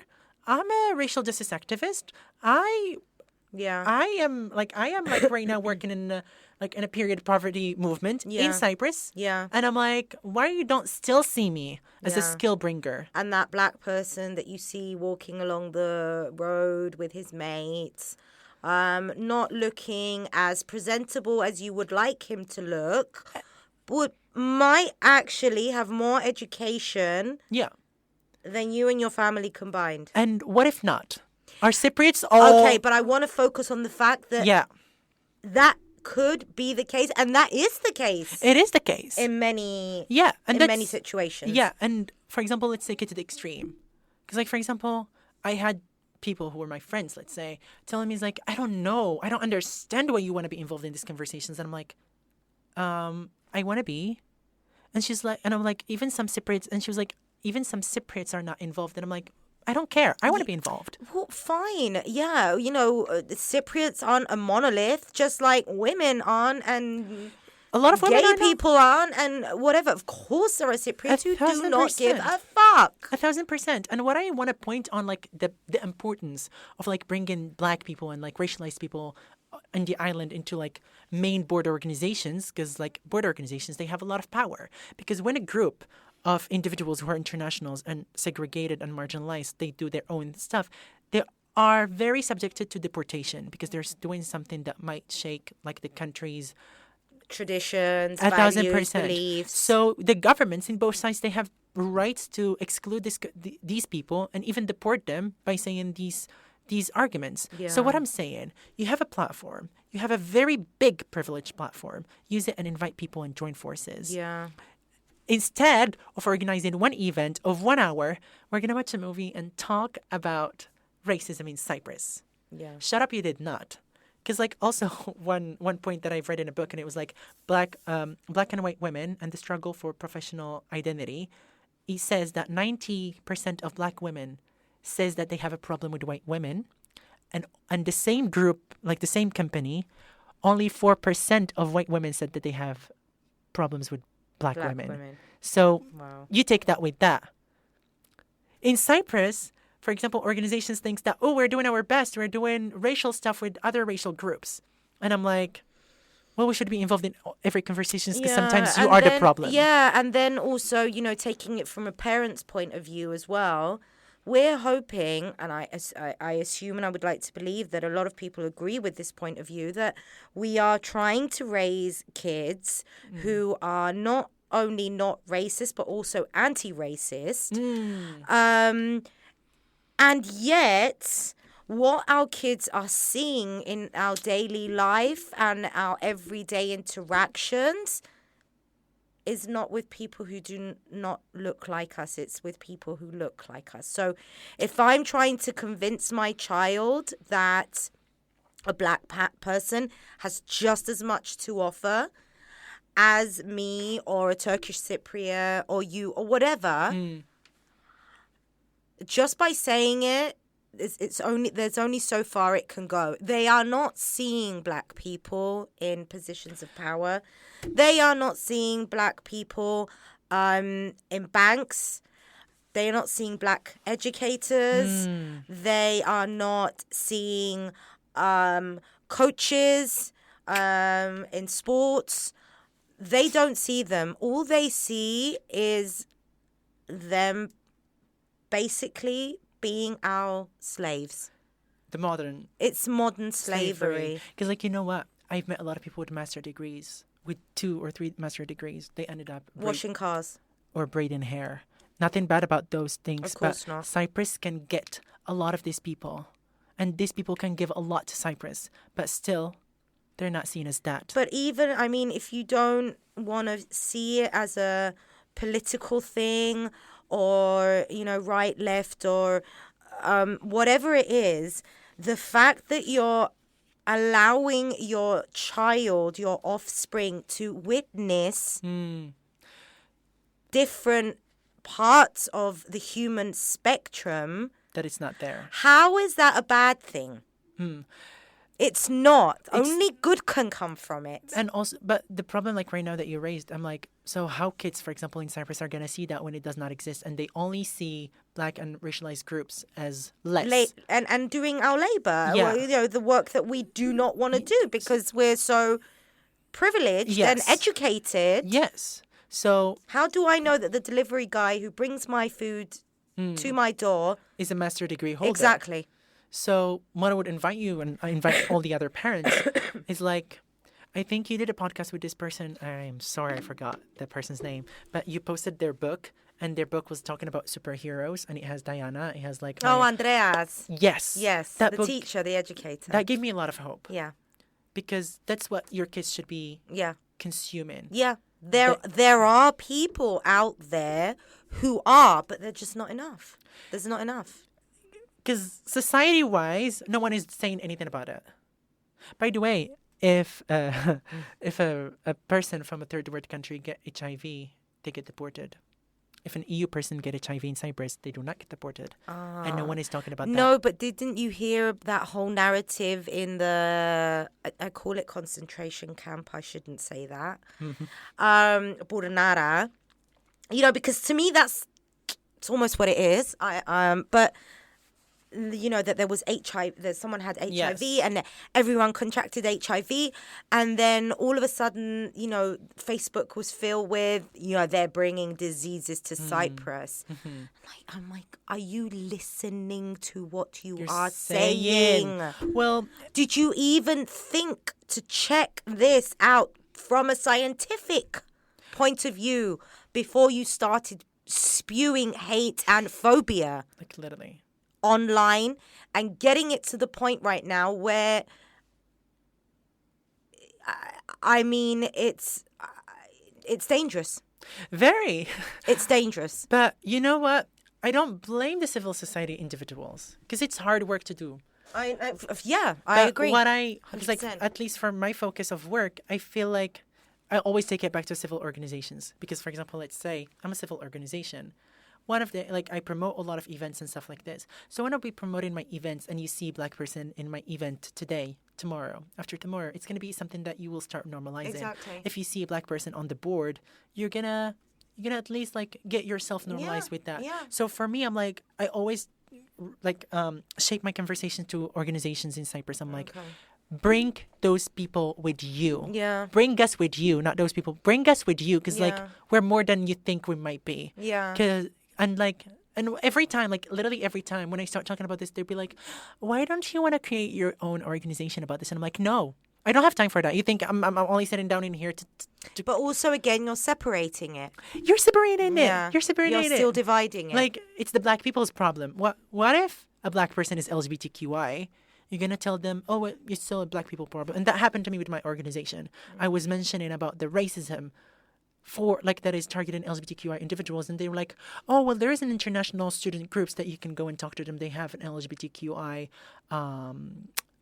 team. And I was like, you're not getting it. There is a community, which is the LGBT community, but still you're referring me to a racialized group when in fact I'm with you, I'm with the community. It's the same thing that happens to women. For example, when lesbian groups, or like the example of feminism, of womanism and feminism, lesbian groups right now in Cyprus are taking steps back and doing their own organizations and movements. Why? Because LGBTQI movements are male dominant. And obviously, women will feel unheard in spaces that are like dominant by only one category of people. Yeah. And for me, that's the biggest flag. I know it's cool that we, like, there in Cyprus, there's a lesbian movement. It's great, but is it that great? The result of that movement is oppression and is people not feeling heard. So they decided to do something themselves. Yeah. But guess what? At least there are local women. For me, if I decide to go and join the other international group, it's just a bunch of people with unprivileged voices that are subjected to get deported. Does that make sense? It does make sense. It does make sense. And also, you know, I'm thinking of that saying, divide and conquer. It's like once we start dividing up into all these little groups, It's where we fuck off. it's where we also become weaker. 1,000%. We should join forces. You know, the attack on you is definitely more effective when you're a small. And that's when I go back to talking about bi-communal. I'm like, how this will hurt you to another person who lives with you in the same country. Yeah. But again, people are afraid that their narrative is going to be taken away. Yeah. Okay. Can we move on to ways to include? Yes. Because I've been waiting for this. I was going through your notes last night, and I actually put on Queen Cleopatra, so it was playing on in the background. And I was going through the notes, and I was like, Yassine, where's the solution? Yes. And then it was ways to include. So let's go into ways to include. Let's get into it. Let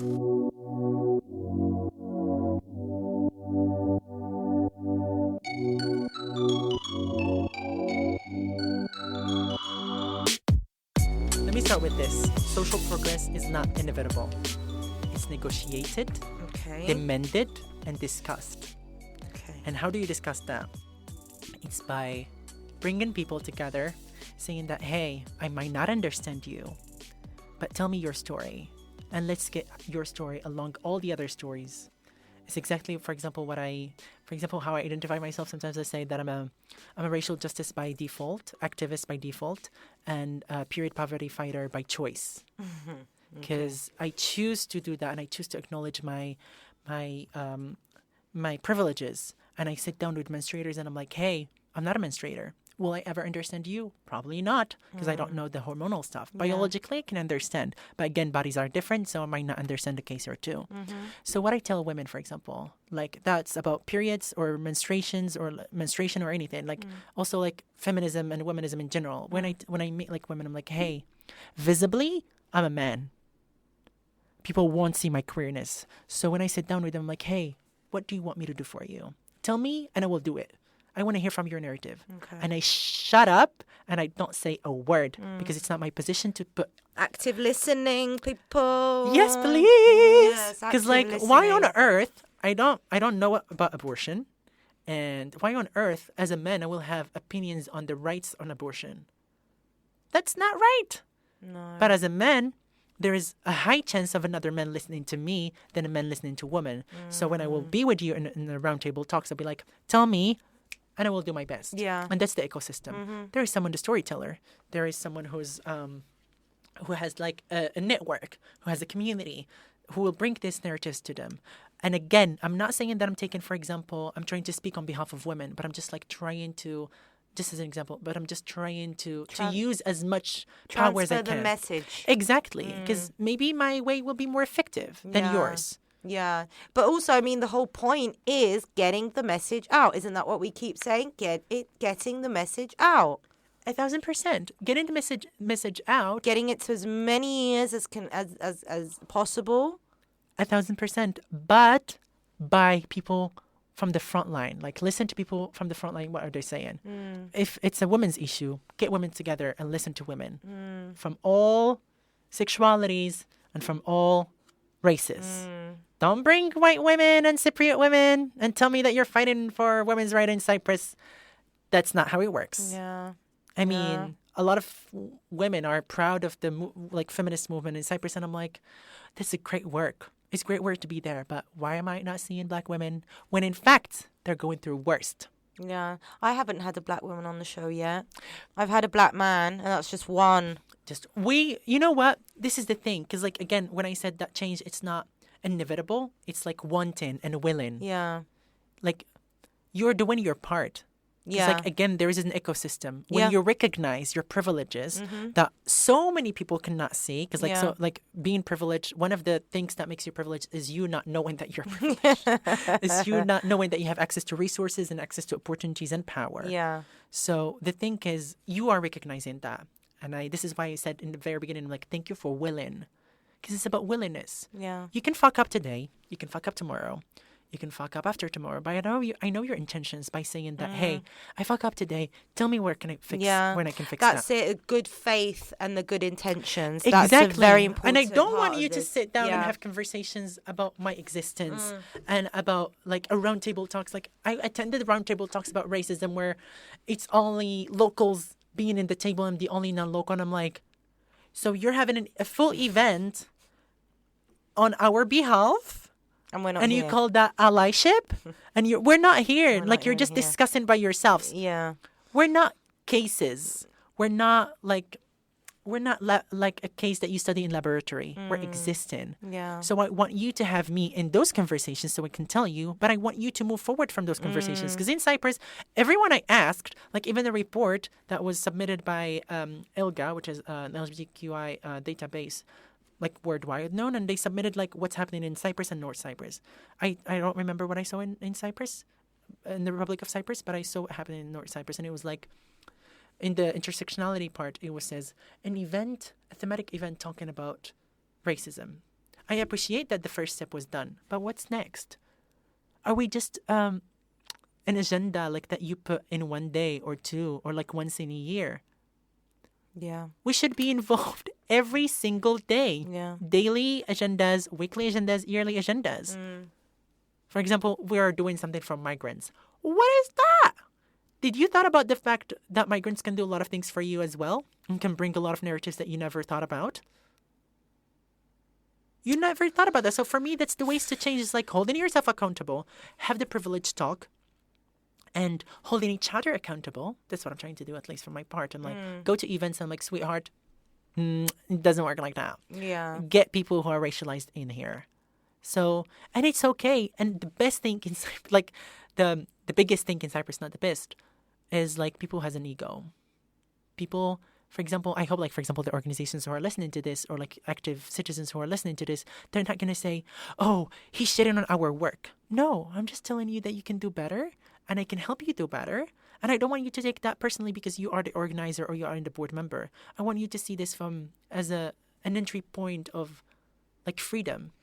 It's an expansion of what is already happening.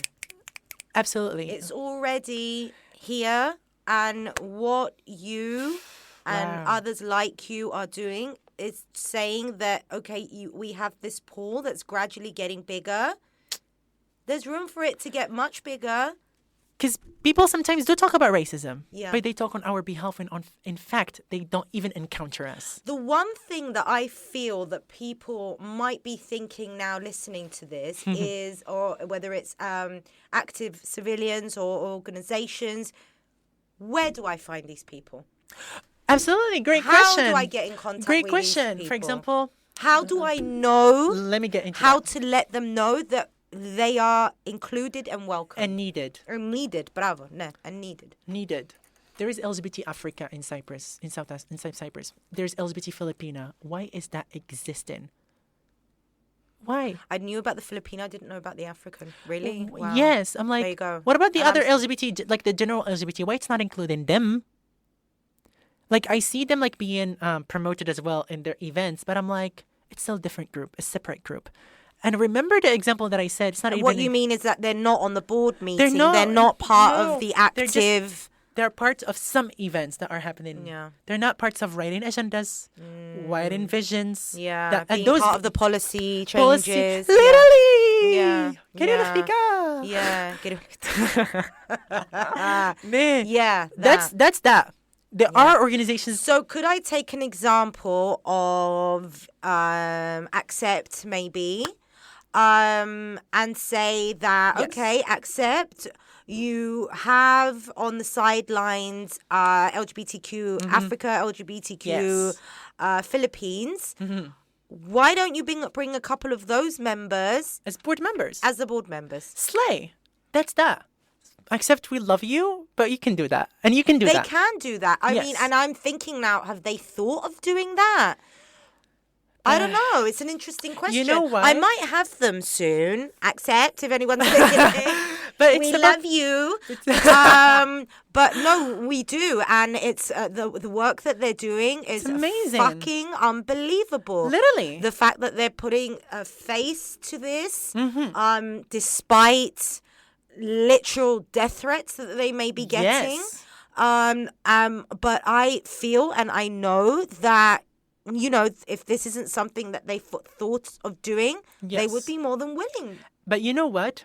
Oh my God, I think this is my biggest aha moment because I've heard it in a podcast.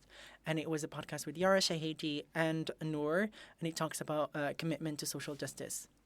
And it was about commitment to social justice. I don't want anyone to miss a word. Yeah, I was far a bit from the mic, so sorry. Yeah, and I was telling him off with my finger. Yeah, sorry, it's the mom in me. It was bystander and upstander concepts. Okay. For example, I'm the community affected. Yeah. My role is not to fight for my privileges or not even privileges, fight for my basic needs. Yeah. My role is to take a step back and heal because I'm going through a lot. And what I want from you as an upstander is listen and take all of this. Okay. But you know what? People find it hard to be an upstander and to get into to get involved as a very active upstander, to sit down and acknowledging the privilege and doing something for other communities is this. They don't know what are the entry points. For example, I'm going to give an example about gender. Men thinks that women hates them because they're feminist. Feminists are not men haters, which you mentioned the other day in the podcast. Feminists are fighting misogyny. And what men cannot see and cannot understand is that misogyny is affecting them as well. They think that misogyny is a woman's problem. Well, every problem is everyone's problem. Let's start there. Because misogyny is blocking men's vision because it tells them that this is what you should be as a man. This is what you're supposed to do. It's not freeing them. And until men will see that, they're going to join feminists. You know, I think that something that I'm starting to understand a lot lately is that, you know, the narrative about, you know, what is a woman and who she is and what she does has evolved. And we're allowed, in quotation marks, to enter different spaces and share our experiences. The same is not being done for men and our boys. They're still on the pathway of I have to be a provider, I have to be a protector. You know what? There's no sidelines. Let me tell you why. Because it's a mixture of, like, for example, in the first place, men not seeing that misogyny is affecting them. And two, that women most of the women are not very inviting for men into their spaces because they think that if a man show up, it might take away from their narrative. And that's what I told you about trauma, is that every time you have an oppression, you think that another one bring in their narrative. For example, a gay man, let's say, they must, and and along the line, they will have a common shared with women. Yeah. And if they are involved in that conversation, they might bring up a lot of other new agendas and better agendas. Yeah. But women, for example, let's say, and there are some spaces like this that are only like targeting women and only women, not non-binary folks and not and like trans individuals and not not men. Yeah. And these people are all affected by misogyny. So get them there and see it beyond your trauma, because like your trauma is still valid, but so is the others. And emerging the two traumas might get us in a lot of places. Because again, I'm still, like I told you, that I'm privileged. And I don't want you to see me as a victim because I can still help you in another way. Yeah. For example, right now we're talking about race, and probably you questioned your privilege, and you will after this conversation. It's like, I'm telling you that, hey, get me on the race part, and I will get you on the gender part when I will have the spaces. Yeah. We're here for each other. Yeah. Yeah. You get me and I get you. Filling in the gaps. Yeah, and you don't have to understand. Again, Exactly. you don't have to understand. Which is what we say a lot about, you know, the trans thing yeah. and non-binary. You don't have to. There are a lot of people. I mean, even within the LGBTQ community, I don't understand. who sometimes say, you know, I don't get the whole pronouns. I don't get the whole non-binary. Fine. At least I know that you will not be a person who will stand in the way of that person 1,000%. demanding and being respected for who or what he or she or they is. You got it. You got that. superstar. You got that. And this is what I'm saying. Like, for example, the example that I said about like men are also affected by misogyny and not seeing it. You know, I think they are starting to see it now with the decline of marriage. Just recently. Yeah, I think, you know, they're going through the, women now hate us and, you know, they don't want to cater for us anymore. And, you know, there's this decline in marriage. Yeah, okay. I hope while you're going down that road and discovering what women want, that you actually see where you are part of the problem as well with this. 1,000%. Because marriage is not declining because we don't want tradition anymore. Yes. Or because we don't want, you know, that religious aspect or the commitment. No, that's not it. It's not happening anymore because it was unequal.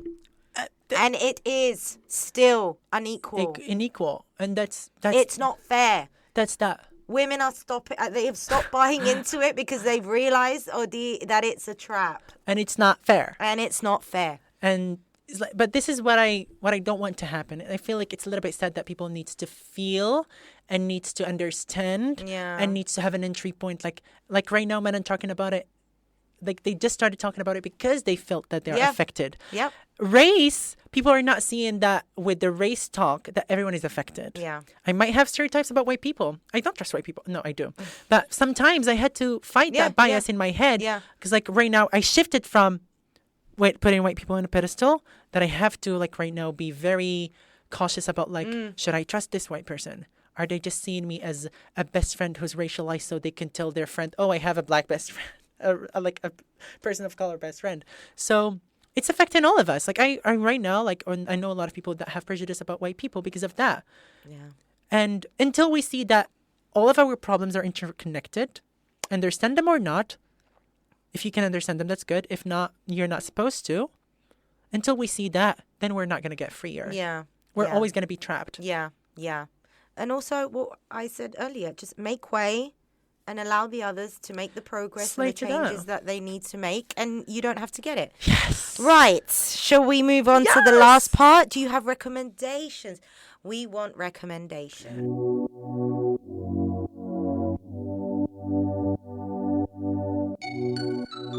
Okay, I'm going to do some books. Wait, the first one is White Fragility by Robin DiAngelo. Okay. Should I say what it talks about or should I just move? Should I just move? We're at, it's almost 2 hours. Okay. Yeah. Okay. And then, I'll put. You'll send me the notes and I'll put them in the show notes so people can click on them and find them. 1,000%. Why I No Longer Talk to White People About Race. Okay. By Rennie Edu-Lodge. And then there is Miss Bell Hooks, Urine, Race, Gender, and Cultural Politics. Also, a great book recommendation about Miss Bell Hooks. It talks about love, all about love. Bell Hooks, all about love. Yeah, I think I've recommended that. Please read that book. Yeah. It will save a lot of things because it talks about how love is beautiful and it can help us shape personal relationships and like communities. She also goes into the type of parenting love as well, which I really... Oh my God, don't read it until you're ready. But that book is a religion itself. Yeah.